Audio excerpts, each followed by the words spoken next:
এইভাবে বাঘের উপর সওয়ার হয়া।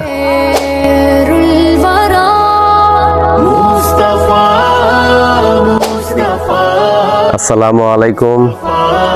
আমার দয়াল বাবা হযরত সৈয়দ তাজউদ্দিন শাহ রহমাতুল্লাহ আলাইহির দরবার শরীফ আপনারা দেখবেন। ওনার জীবন দশায় উনি অনেক ধরনের কেরামত আমাদের মধ্যে রেখে গেছেন, অনেক কেরামত দেখিয়েছেন। এগুলি আপনারা দেখেন। আমি এইসব বিষয়ে কিছু আলোচনা আপনাদের সামনে পেশ করব। আসেন সবাই।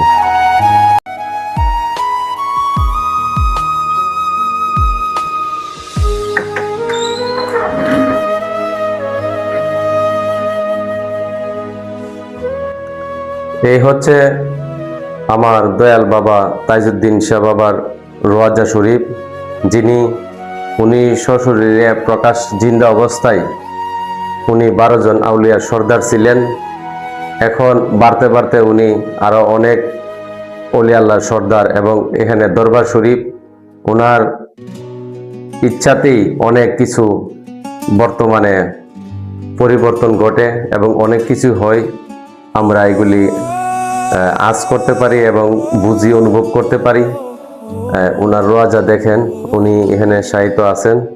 উনি অনেক বড় আল্লাহর ওলি ছিলেন এবং উনি ওনার জীবন দশায় অনেক কেরামত আমাদের মধ্যে রেখে গেছেন, দেখিয়ে গেছেন। এগুলি আপনাদের সাথে ধরে তোলার জন্য চেষ্টা করবো ইনশাল্লাহ।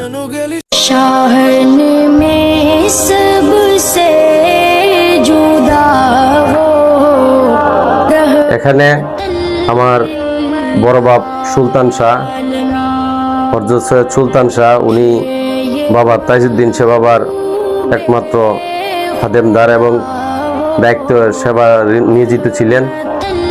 ওনার রওজা লিহান। আর এখানে আপনারা দেখেন, এখানে হলো আমার দাদা পীর নশা মিয়া শাহর রওজা শরীফ।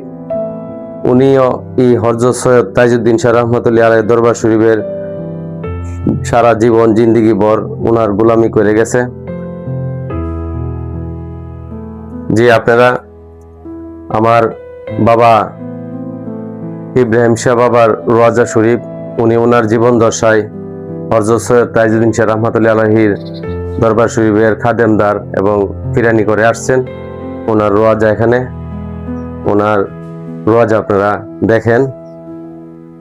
আমার দয়াল তাজউদ্দিন শাহ বাবার একটা কেরামত সম্পর্কে আপনাদেরকে দেখাতে চাচ্ছি। আমার বড় বাপ সুলতান শাহ, উনি ওনার জীবন দশায় একটা কেরামতের ঘটনা ঘটে।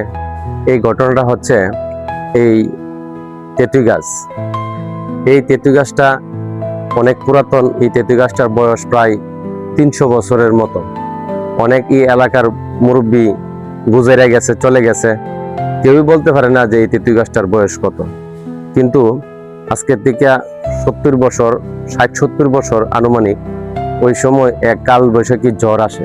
এই ঝড় এত বড় ঝড় হয় যে এই অত্র এলাকার মধ্যে অনেক গাছগাছালি, বাড়িঘর ভেঙে পড়ে যায়। ওই সময় গাছটা ওইভাবে পড়ে যায়।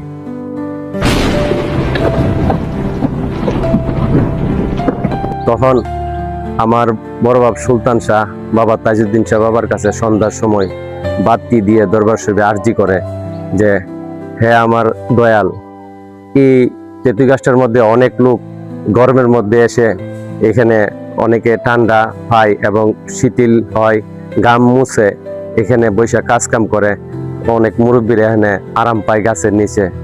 তখন এই কথা যখন বাবা তাজউদ্দিন শাহ বাবার কাছে আরজি করে, কান্দা লন্ডন করে বলে, তখন বাতি লাগায় যখন দরবার শরীফ থেকে বাহির হয়, বাহির হয়ে আয়সা দেখে যে এই গাছ কি সুন্দরভাবে ফটফটে উঠা এইভাবে আবার জায়গার দাঁড়াই গেছে। এই গাছ বর্তমানে আজকে এখানে আপনাদের সামনে উপস্থিত আছে। এই গাছ সাধারণ কোনো গাছ না। এই গাছের একটা ডাল কেউ কাটতে পারে না। এই গাছের মধ্যে কেউ কোনো বেয়াদবি করতে পারে না। বেয়াদবি করলে তার বেয়াদবির সাথে সাথে তার বিচার হয়ে যায়। এমন একটা গাছ, যে গাছের কোনো মর্তবা শেষ নাই। কারণ এই গাছের মধ্যে আমার বাবা তাজউদ্দিন শাহ বাবার অনেক কেরামত রয়ে গেছে।